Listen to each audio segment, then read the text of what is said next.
कण्व वंश। इस वंश का शासनकाल 75 ईसा पूर्व से 30 ईसा पूर्व तक था। इस वंश ने भी अपने पूर्ववर्ती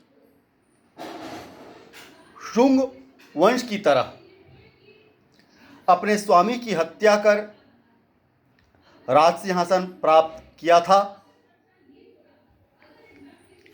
इस वंश का काल अत्यंत ही सीमित था। एक प्रकार से यह कहा जाए कि मौर्य साम्राज्य के अवशेष पर इस वंश ने केवल एक रिक्त स्थान की पूर्ति की थी तो अनुचित नहीं होगा। शुंग वंश के अंतिम शासक देवभूति की हत्या कर उसके मंत्री वसुदेव ने 75 ईसा पूर्व में कण्व वंश की स्थापना की थी। यह भी ब्राह्मण वंश था और इस वंश में केवल 4 शासक वसुदेव, भूमिपुत्र, नारायण तथा सुशर्मन हुए। इस वंश के शासकों ने भी शुंगों द्वारा प्रारंभ की गई वैदिक एवं संस्कृत संरक्षण की परंपरा को जारी रखा। क्योंकि यह वंश भी एक ब्राह्मण वंश था, इसलिए इस वंश की निष्ठा जाहिर सी बात है वेद, पुराण, वैदिक धर्म, सनातन धर्म के प्रति रही होगी और फलतः इस वंश ने शुंगों के द्वारा प्रारंभ की गई वैदिक एवं संस्कृत संरक्षण की परंपरा को अपने राज्यकाल में भी जारी रखा। इस संबंध में हर्षचरित से पर्याप्त जानकारी मिलती है। कण्व वंश के बारे में यह जानकारी पर्याप्त मिलती है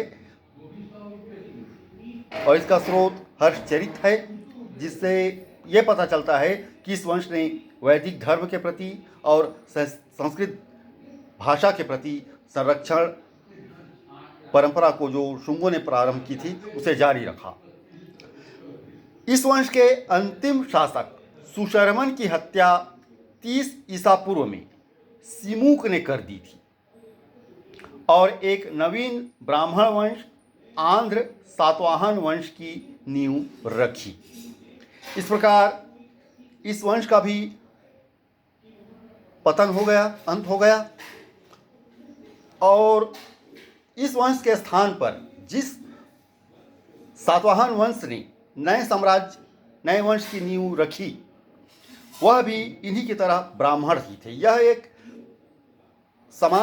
ये देखा जाए तो एक कॉमन बात हो जाता है कि मौर्य सम्राट की हत्या भी शुंगों ने की थी, वे भी ब्राह्मण थे।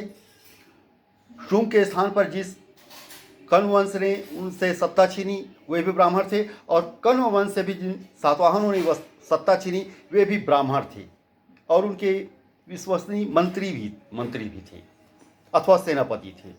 यहाँ एक कॉमन बात दिखाई देती है कि मौर्य साम्राज्य के अवशेष पर ब्राह्मण वंशों ने सत्ता हासिल की। इसमें शुंग वंश, कण्व वंश तथा सातवाहन वंश प्रमुख